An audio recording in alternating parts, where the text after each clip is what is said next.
Let's begin with updates on the crisis rocking the People's Democratic Party. The National Secretary of the PDP, Samuel Anyanwu, has petitioned security agencies alerting them of a threat to peace and security.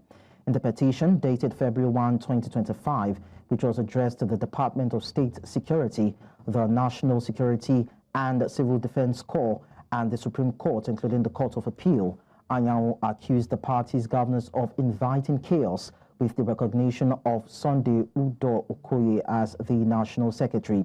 It stated that the police should be aware that an appeal has been filed in the Supreme Court against the quoted judgments. Furthermore, the Court of Appeal, sitting in Abuja, granted an order on January 13, 2025, clearly directing both parties to maintain status quo ante bellum, pending the determination of the substantive application. Now, away from that, amid growing global push for the abolition of the death penalty, Deputy Speaker of Nigeria's House of Representatives, Benjamin Kalu, said the decision on whether to abolish death penalty or not ultimately lies with the Nigerian citizens. Speaking when a delegation from the Death Penalty Project, led by officials from the British High Commission, visited him, the Deputy Speaker said that there was the need for a robust debate, collaboration and engagement among stakeholders. He said currently over 130 countries around the world have abolished the death penalty, either in law or practice. Kalu made a reference to current statistics of death row inmates in the country and all over the world, saying that the figure underscores the pressing need for reform in the criminal justice system. And away from that to graft matters, the chairman of the Economic and Financial Crimes Commission, Ola Olukoyede, says underdevelopment would be a thing of the past if every citizen sees corruption as a common enemy. Olukoyede said Nigerians condemn corruption yet rally behind corrupt leaders when they are being prosecuted.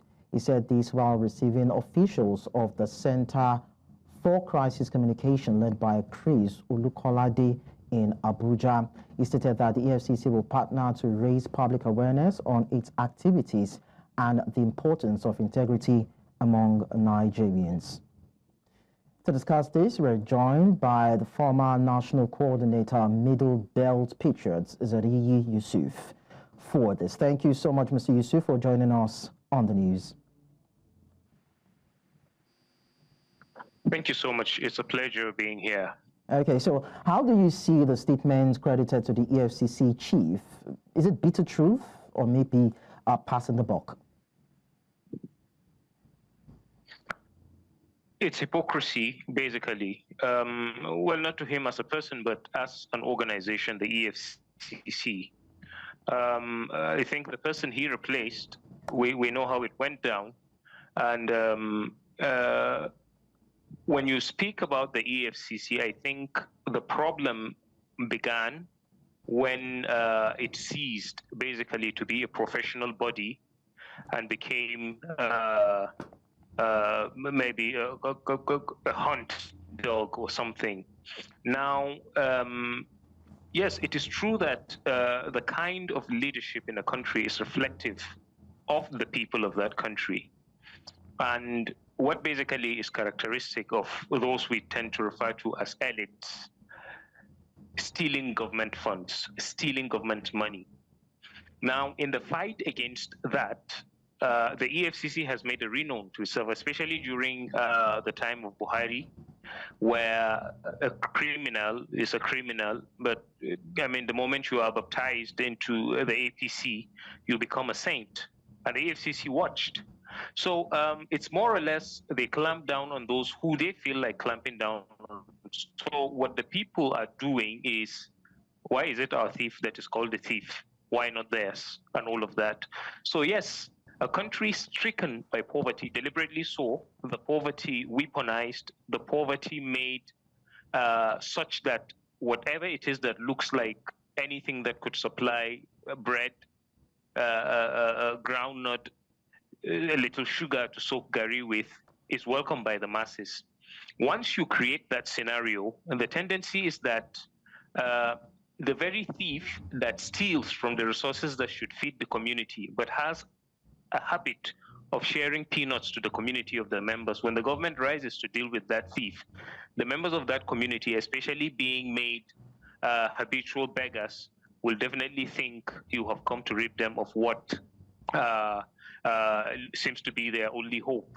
So I do not think the EFCC is in the right position basically to criticize Nigeria, much as it is bad to support corrupt leaders. So it's just an unfortunate culture. And yeah, I just wanted to ask if your submission now means that you are aligning with the thoughts of some people who have said that the so-called solidarity for corrupt leaders, even as the EFCC boss has highlighted, is financially induced and staged, and probably not a true reflection of the disposition of a larger society towards corrupt persons.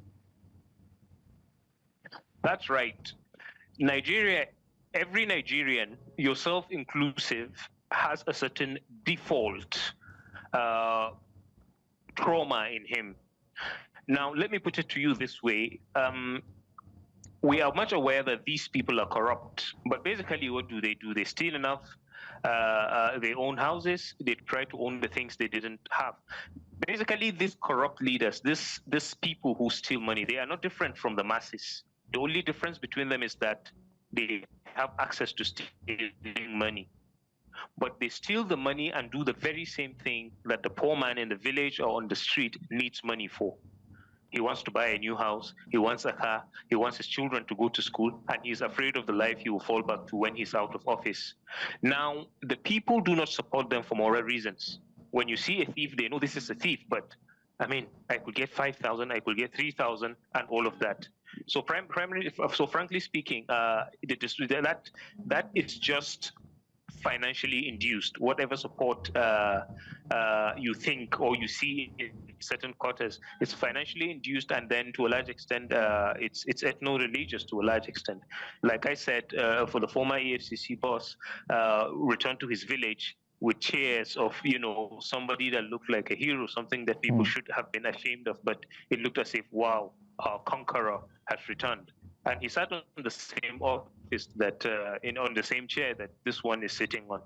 Well, I'm just saying I don't have a problem with him as a person, but the organization itself has lost the moral ground to want to educate Nigerians, whether they support or not support corrupt politicians. We saw what they did with Yahya Bello when he became some 007 and they couldn't do anything to him.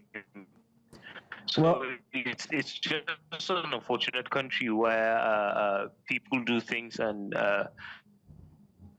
If we now have situations like this, Mr. Yusuf, if we now have situations like this, does it mean that it is impossible to build systems that decisively deal with corruption, whether or not it is compromised by maybe the political class or government institutions?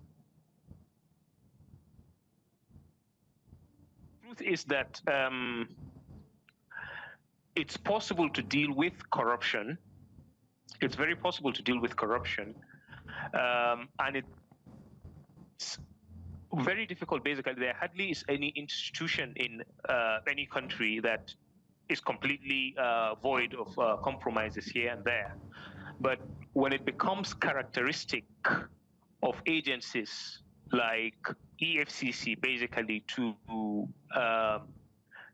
be unleashed on people who are not playing ball, and then to be blind to certain kinds of people, it doesn't make sense. And the EFCC itself is a symptom of the larger problem. When it is constituted, when the leader is, when the head of it is appointed by a thieving politician, when their ranks and files are filled up with thieving politicians, candidates, basically nothing is going to happen in that regard. Something revolutionary will have to happen to our institutions before they begin to function well. Otherwise, the masses will remain the masses. And the strength of the masses, as far as Nigeria is concerned, is dictated by what the so-called elites or the thieving elites basically manipulate them to become. So what kind of revolution would you advocate?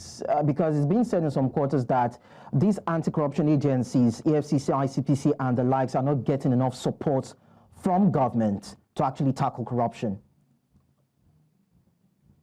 They have all the support they need from government. All of it. They have all the support they need from the government. It is exactly what they do with that support that undermines, their moral responsibility as empowered, by the state.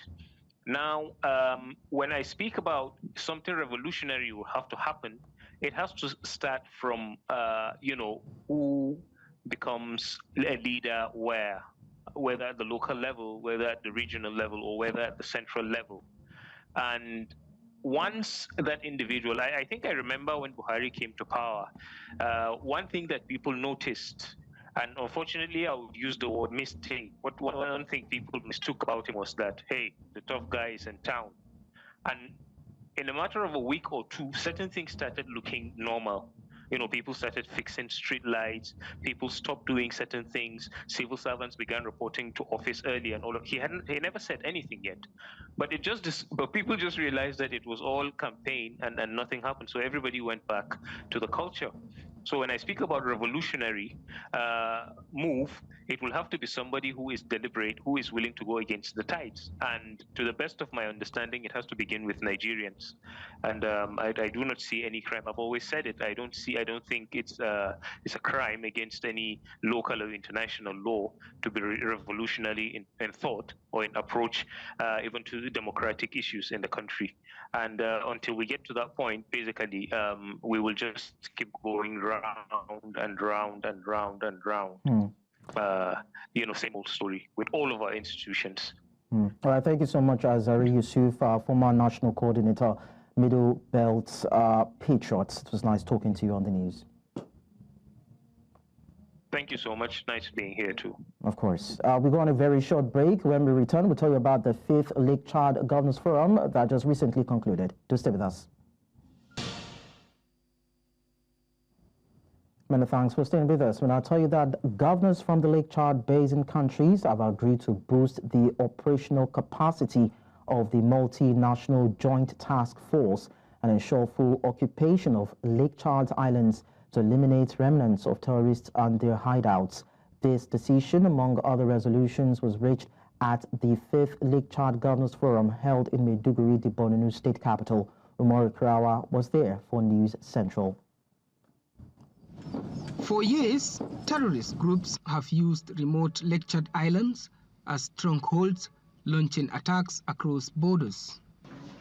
Regional stakeholders resolved to call for military forces to secure the islands and clear remnants of the terrorists in the region at the 5th Lake Chad Governors Forum in Maiduguri.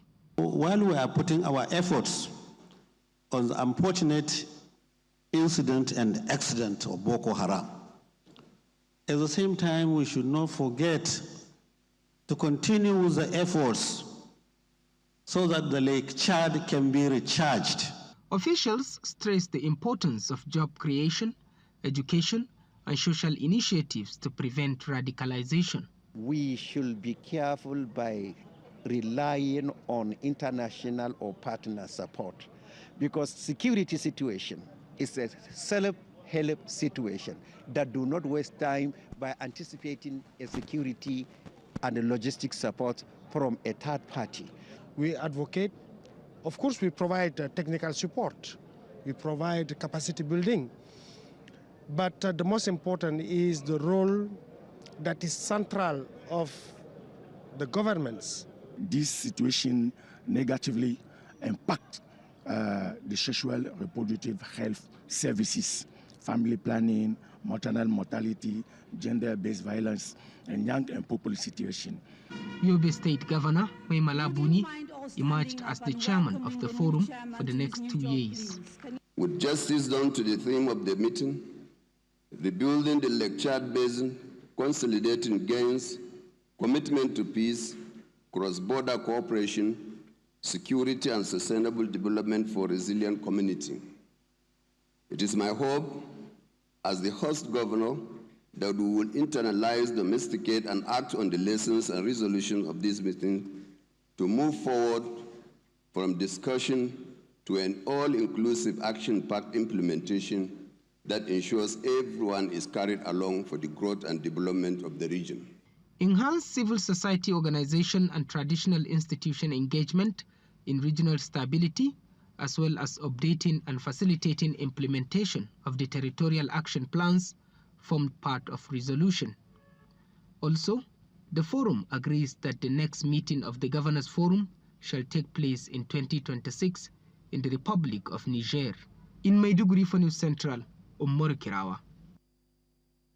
Now we tell you that the Private Telecommunications and Commissions Senior Staff Association of Nigeria, PTECSAN, has rejected the planned nationwide protest by the Nigeria Labour Congress over the recently approved 50% increase in telecoms tariff. PTECSAN, in a letter addressed to the NLC leadership, argued that the tariff hike, though painful, is necessary to prevent the imminent collapse of the sector. The NLC had earlier rejected the tariff increase, describing it as an additional burden on Nigerians already grappling with rising costs of living.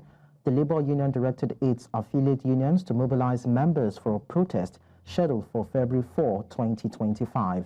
However, PTECSAN, which represents workers in the telecom sector, expressed disappointment that the NLC took the decision without consulting it. And now to this update on the proposed tax reform bills. The chairman of the Presidential Committee on Fiscal Policy and Tax Reforms, Taiwo Oyedele, says the proposed tax reform bills by the Bola Tinubu administration will help curb inflation by reducing costs for most households.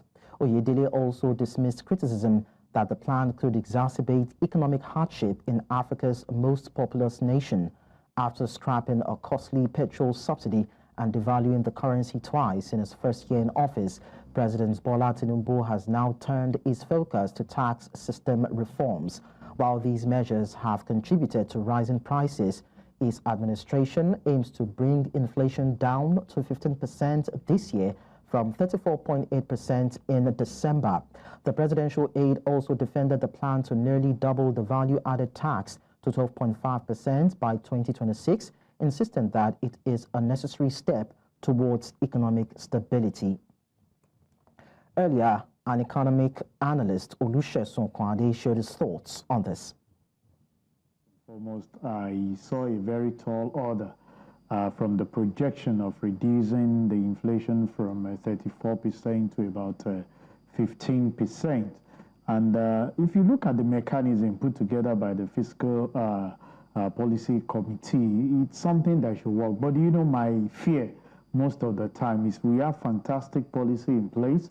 When it comes to implementation, you see people, cutting short some of these areas, and you won't see the visibility of it. We've had a lot of brilliant ideas. A lot of us supported the issue of fuel subsidy with the aim that it will balance up things, whereas it resulted to the implementation was actually wrong. If you look at the issue of devaluation of currency, some of us were against it, but then there was superior, argument on it. It was the value. Where has it taken us to as we speak? So this might look very interesting on paper to say that, one, the mechanism they've actually put in place by making sure that you increase the slot of the normal people that should pay taxes. I'm sure you know, if this is passed into bill, the catchment area of paying taxes will be about 1 million. Those are 1 million per annum, which has given room for the minimum wages to be excluded from paying taxes. There are a lot of reliefs that are actually given to lessen the burden. And they also, you've seen a lot of products being exempted from it. I don't have idea with some of those things because we've seen a lot of laudable policies like this, that when the time of implementation comes, even the people that initiate or originate the policy themselves, they get confused at the middle of it. And that is my worry. How much monitoring have we actually put in place to make sure that we have a walkthrough, either at the federal, at the state, and at the local government, the implementation of certain things we've seen in play. Because the major area I'm going to have problem is, the suggestion made by the committee in the area of sharing this VAT is against what the NGF are actually saying. If we don't have a common ground there, your projection for the chairman might be that 60-20-20 will bring things, balance things up. But we're already talking of 50-30-20. as against the 50, 20, 30 that we had before? And where do we have the common ground to make sure that because the equitable is, so many people still consider it as a challenge. So I don't have problem on paper, even aside the tax policy, a lot of fantastic policy that we have currently, but in terms of implementation, we don't have a walkthrough. You get to the middle of it and people backed out and it becomes a rhetorics that people will just be reading in the papers. All reports just reaching our studios says that Dangote Petroleum Refinery has reduced ex-depot price of premium motor spirit, otherwise known as petrol, from 950 naira to 890 naira. In a statement, the company said the price adjustment is in response to favorable developments in the global energy sector and a significant decline in international crude oil prices. The Group Chief Branding and Communications Officer, Anthony Chejina, says this latest move follows a similar decision made on January 19 when a price increase was implemented due to rising crude oil costs. The statement also noted that the price reduction would significantly lower the cost of petrol across the country, generating a positive ripple effect throughout the broader economy. The refinery also called on marketers across the country to ensure that the benefits of the reduced price are passed to the Nigerian public. Away from that, workers of the Abia State Judiciary on Friday, January 31, resumed work in compliance with the suspension of the 3-week-old industrial action by the leadership of the Judiciary Staff Union of Nigeria. The chairman and secretary of the union in the state on Thursday issued a press statement informing members to resume duties with immediate effect, having received all of their outstanding salaries from government. News Central's Taiwo Oyedele was at the State High Court in Umuahia and has more in this report. The entrance gate is open for the first time in 21 working days. Lawyers, magistrates, judges, support staff, and even those standing trial or seeking justice are all shut out of these premises the whole time. On Friday, being the first work day after the suspension of the industrial action by the Judiciary Staff Union in Abia State, life seems to have returned to the State High Court as the security personnel positioned themselves at their duty posts with a handful of workers inside. Cleaning and dusting of the courtrooms and offices are going on. Since the strike is over, judiciary staff have once again become too camera shy and so will not speak about their plight. However, the lawyers willingly share their predicament. We have lost revenue, we have lost clientele, because most of us do not have any other thing to do apart from this job, upon which is our calling. It has really affected us because it is from the courts. When we come to the court, we get the money we used to take care of our family. They are happy that they can access the courts and have their cases handled expeditiously. Now the court is sectional. I believe that there shall be a lot of improvement based on what was on ground before now. Many people have been languishing in the prison yards and the police cells. If you go to police cell now, everywhere is congested. So we believe that it will help in the speedy dispensation of justice. People are in the cell. Police are now doing their own bit. Police cannot sit as court. Police cannot sit as the umpire, as the prosecutor, which defeats the terms of justice. But today we are elected, at least we are back to job. Abia State government is able to avert a major industrial crisis with the fulfillment of the agreement with Judiciary Staff Union of Nigeria in the state, but must avoid such friction with any labor union in the future. In Umuahia for News Central, I am Taiwo Oyedele.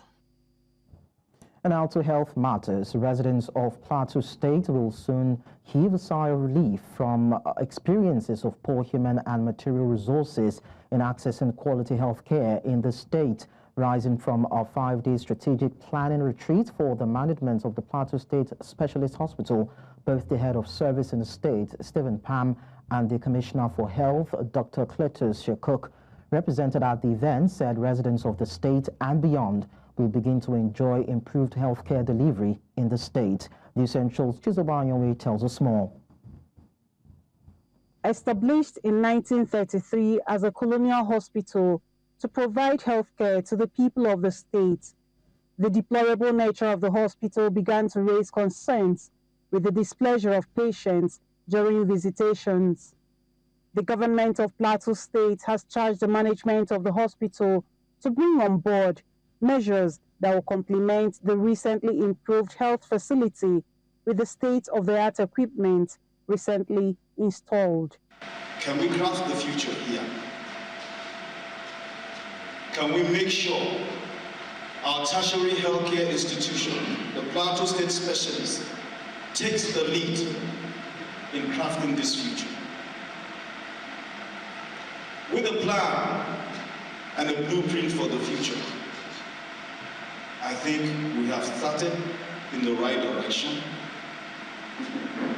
And by doing so, already you're creating a landmark. The Chief Medical Director of the hospital assures that the essence of the 5-day retreat will yield desired fruits. We are hoping that at the end of this retreat, we'll be able to have a document, that will not just help us to move in the right direction, but will also make us globally competitive.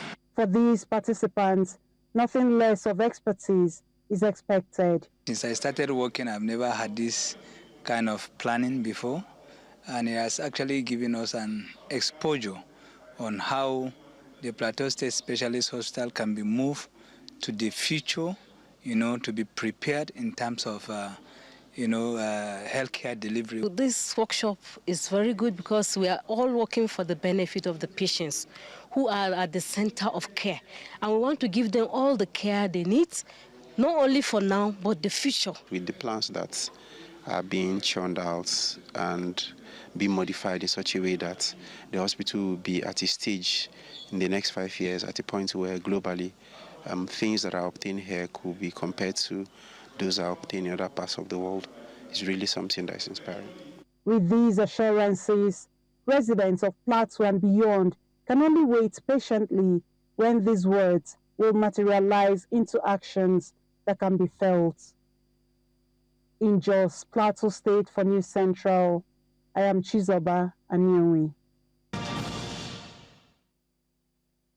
Now, in an exciting development for both the Nigerian market and the global beer industry, Hugelbrüder, a renowned German craft beer brand, has officially launched its operations in Nigeria. The premium beer brand, known for its rich, distinct flavors and commitment to quality, made its grand entry in Lagos on Friday at an event attended by industry experts, influencers, and media personalities. The Central correspondent, Bettina Mbili, tells us more.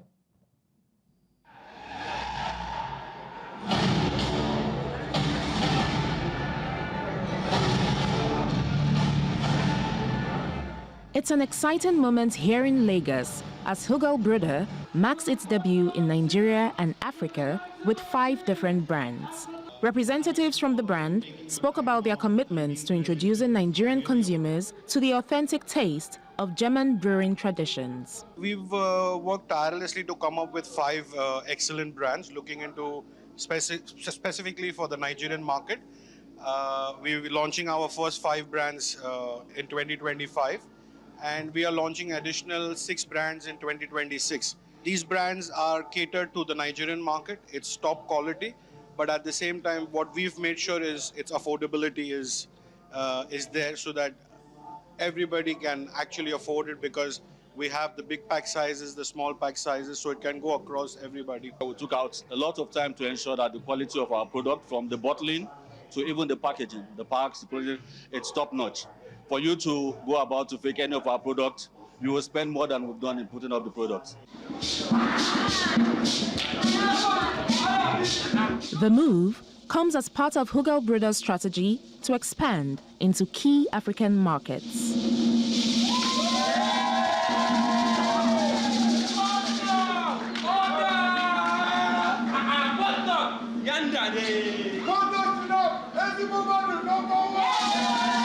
recognizing the growing demand for premium beverages in the region.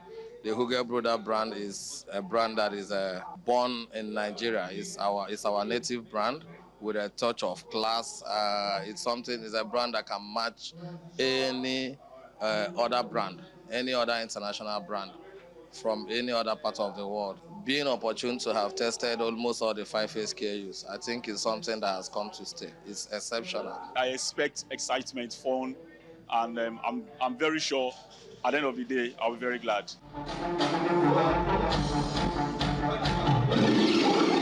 The arrival of Hugel Brother in Nigeria is expected to set a new standard for craft beer in the country, further enriching Nigeria's diverse food and beverage scene. In Lagos, for News Central, I am Bettina Nwili. We continue in West Africa, where a landslide at a gold mine in southern Mali has claimed the lives of at least 12 people, with many others still missing, most of them women. Mali, one of Africa's leading gold producers, remains among the world's poorest nations. Fatal landslides are common at gold mining sites as authorities struggle to regulate the artisanal mining of the precious metal. The latest tragedy occurred in the village of Danga, where a landslide trapped a group of miners, the majority of whom were women.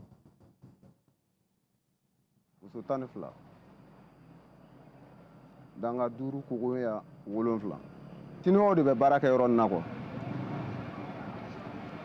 unana anu ukumana am partenaire kumana ko ay yoro dama ay bara dam donc muso ya layni ka erifla di u fana mako utuma son mais en fana anyu wajibiya u ka son parce que yan sigilende do ma. Donc, erifla o de be muso bolo 6h 8h ni problème bena ni ciow do lu de mamarla do lu ba don mais na bi na muso taye muso ta don so ni de mamena ni ciew do aba don afen do be kana kwa amba fe ngame muso to don parce que lu te jigi de mangono ni pin na nyona te muso te jigi de mangono ciow de be jigi. President Donald Trump says he ordered airstrikes on ISIS and affiliated targets in Somalia on Saturday. While the U.S. military has routinely struck targets in the East African nation in recent years, Saturday's strikes would be among the first Trump has ordered during his second term in office.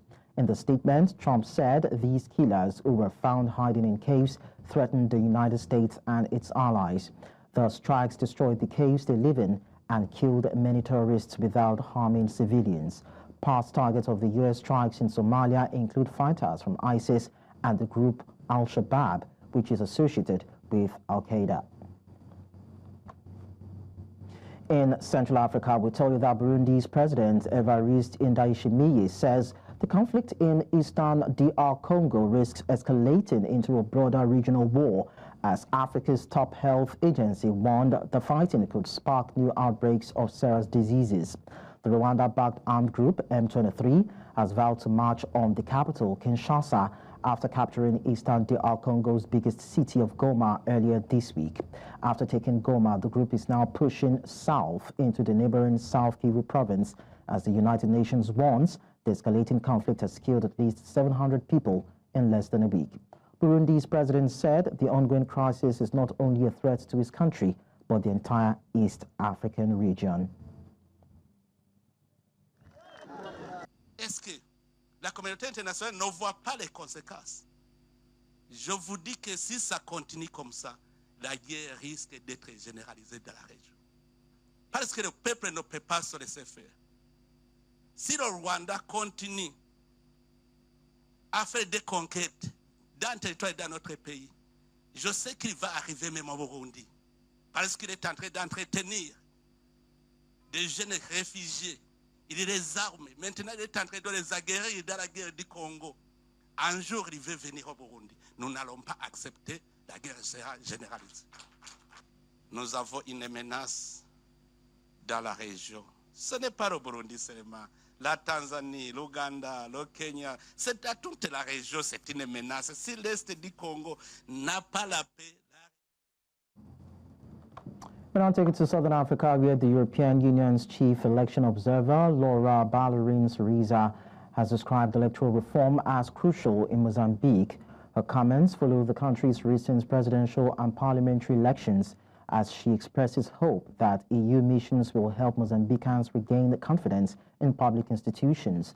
European Union observers strongly criticized Mozambique's highly contested October elections in their final report, released on Thursday. The report highlighted allegations of results manipulation and indications of ballot box stuffing in favor of the ruling Frelimo party. The EU Election Observation Mission's final report detailed several irregularities in the electoral process. Não valida ou invalida resultados. Nós focamos sobretudo no processo eleitoral como a metodologia testada e então vamos focalizar nisto. Enquanto às redes sociais e TikTok, não temos informação sobre o nível, se houve favorecimento para candidato ou não por parte da plataforma. Nós analisamos sobretudo que presença tiveram os candidatos nas redes sociais e o que impacto tive como seguidores que tem cada dos candidatos. Saudamos que o Conselho de Estado e todas as forças políticas, incluindo o Presidente da República, já tenham reconhecido o papel crucial de uma futura reforma eleitoral. Dito isto, quero reiterar a vontade da nossa missão que o relatório sirva como instrumento de apoio e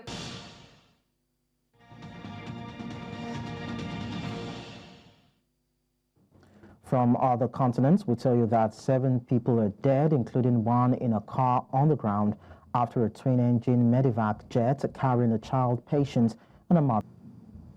Let me just start by thanking you all for being here.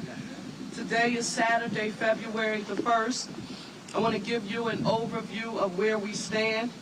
This remains an ongoing investigation, so the situation remains fluid and active. I want to be very clear that the city of Philadelphia, we mourn their loss, and they are in our thoughts and in our prayers. If you're anywhere across the nation or in the Commonwealth or the city and you're saying, what can I do to help offer a prayer for our city? At this point, we can confirm that there were 6 souls on board the plane that crashed on Cotman Avenue. Elsewhere, families of released Palestinian prisoners cheer as they hug and kiss their relatives in West Bank's Ramallah after Hamas and Israel completed the 4th hostage prisoner swap. More than 100 Palestinian prisoners have been freed from Israel's Ofar prison after a delay. They arrived into Ramallah in the occupied West Bank by bus and were met by a huge crowd who gathered to welcome their release. One of the released Palestinian prisoners mentioned that his 2 sons were born from sperm smuggled out from Israeli prison.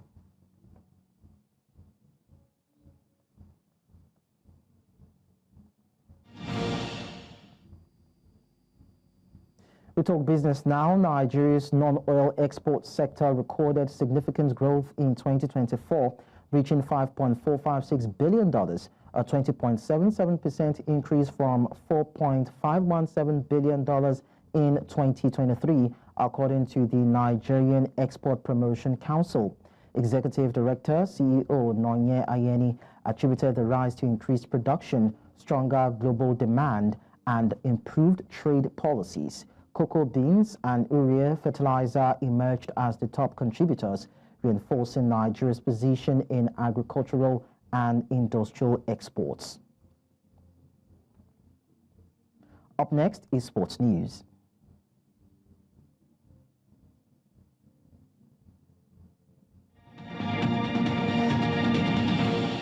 In the world of sport, Bose Odusoya claimed the record-extending 10th title at the 56th Monade Okoya Thomas Table Tennis Championship, defeating Aminat Fashola by 3-1.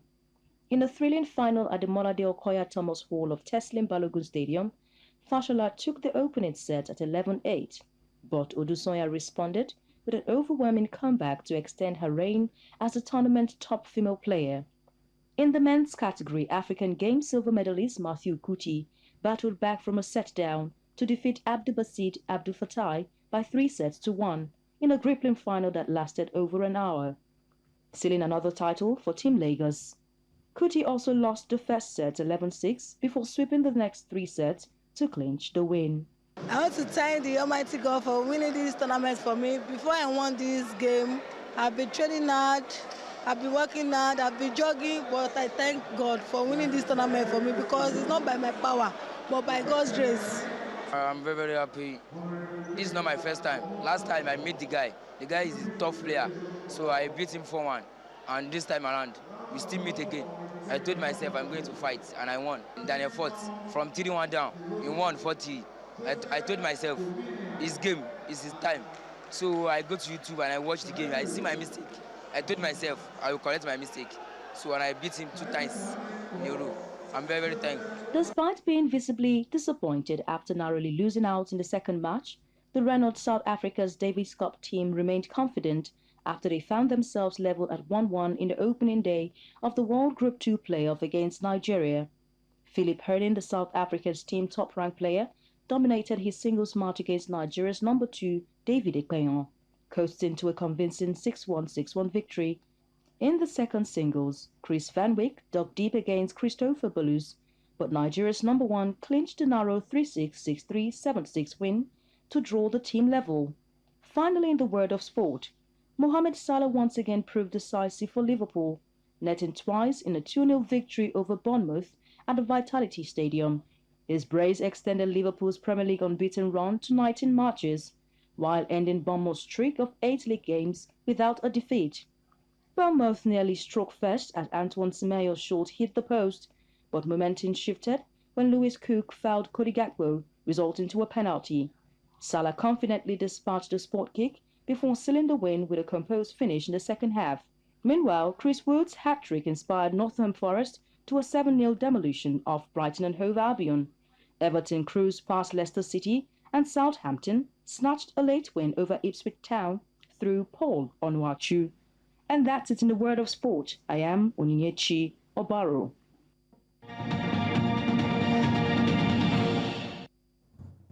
And that's all at this hour, but before we go, we'll look at our major stories again.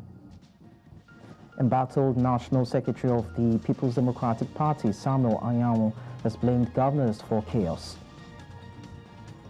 Telecoms Workers Union have rejected NLC's planned protest over 50% tariff hike. We also told you that U.S. President Donald Trump has ordered air strikes on ISIS terrorists in Somalia. You can watch News Central live on DSTV channel 422, Star Times channel 274, Avo TV and YouTube. Many thanks for watching. I am Lekon Onabanjo.